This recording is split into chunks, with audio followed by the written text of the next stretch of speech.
Today we will discuss replication in prokaryotes. Replication in prokaryotes is semi-conservative. Daughter strands of DNA has one strand from the parent DNA and other is newly formed. What does semi-conservative means? Means half DNA is same as that of the parent and half is newly formed. It has mainly three steps: initiation, elongation and termination.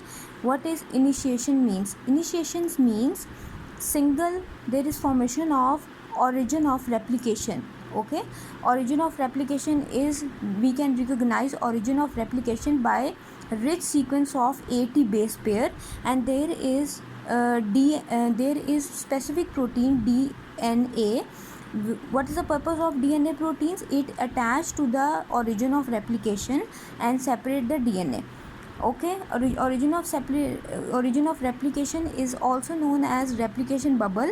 There is only one replication bubble in prokaryotes, and there are several replication bubbles in the there is only one replication bubble in the prokaryotes, and there is several or multiple replication bubbles in the eukaryotes. But now we are discussing prokaryotes. Then what next? Up till now we have discussed what is semi-conservative, what does it mean, what are three main steps, and what is initiation. Okay, initiations includes origin of replication bubble,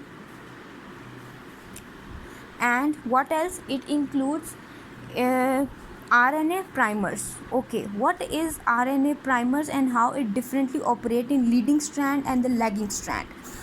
RNA primers they include primase enzyme, which are small single-stranded proteins, single-stranded DNA binding proteins, and it contains and they form a complex known as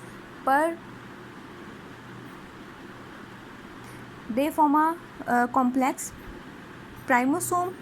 Okay, RNA primers has different strategy in the leading strand and in the lagging strand. In the leading strand there is only one RNA primer, and in the lagging strand there are multiple RNA primer.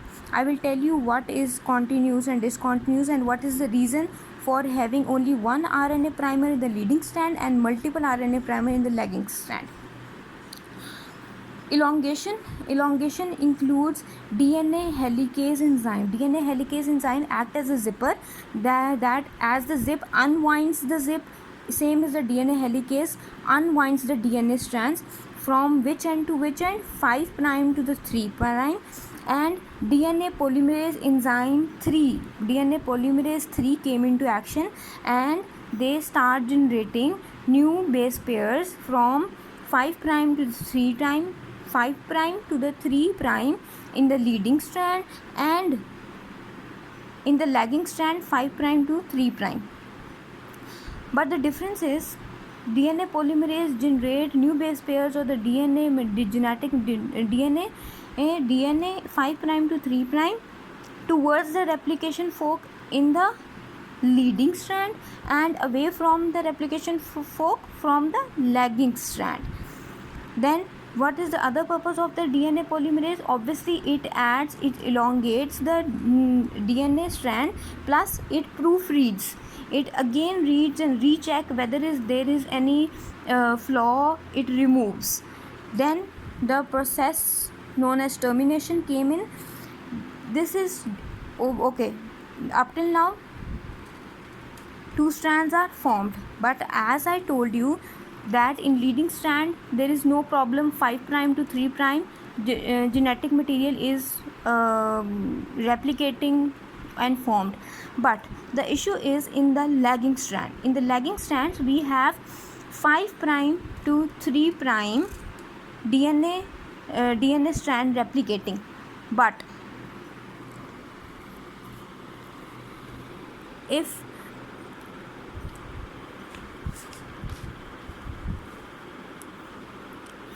this is 3', and this is a lagging strand, and this is the leading strand. This is 5 prime, and this end would be 3 prime, and this end would be 5 prime. This is the leading strand. There is no problem. 5 prime to 3 prime DNA genetic material is forming. But here DNA polymerase only and only make the genetic material or replicate when it goes from 5 prime to the 3 prime. Okay, and then after that it also forms, it leaves the space and it forms 5 prime to 3 prime and other strand. Okay, what happens here? These fragments are the Okazaki fragments, and here DNA polymerase 1 came in which joined these segments. Once these segments are joined, they will be detached. This strand and this strand will be detached, and enzyme DNA ligase came into play, and it forms the bonds, phosphodiester linkage bond. Hence, the process of replication in prokaryotes is completed.